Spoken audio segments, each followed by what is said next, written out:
Hello అండి. Welcome to our channel. బెల్లం పల్లీల పౌడర్ తయారు చేస్తున్నాను. 1 కప్పు పల్లీలు, సగం కప్పు నువ్వులు, జీడిపప్పు, బాదం పప్పులు సగం కప్పు, బెల్లం 1 కప్పు తీసుకోవాలి.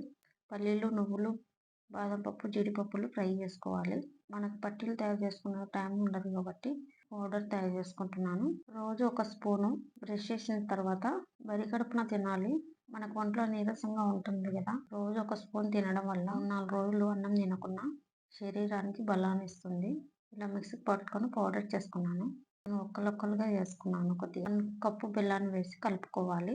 ఇందులో ఆయిల్ కానీ ఏమీ వేయట్లేదు. నేను చెప్పడం కాదు, మీరు కూడా ఇలా ట్రై చేసి చూడండి. ఇలా పౌడర్ తయారు చేసి పెట్టుకుంటే నెల రోజులైనా ఉంటుంది. చిన్నపిల్లలకైనా పెద్దవాళ్ళకైనా ఒక గ్లాస్ పాలల్లో 1 స్పూన్ కానీ 2 స్పూన్లు కానీ వేసి ఇవ్వాలి. పిల్లలకు కానీ పెద్దలకు కానీ నీరసం రాకుండా ఉంటుంది. మాకు టైం లేదు, ఆఫీసులోకి వెళ్తున్నాం, జాబ్ చేస్తున్నాం అంటే ఇలా చేసుకొని పెట్టుకోండి.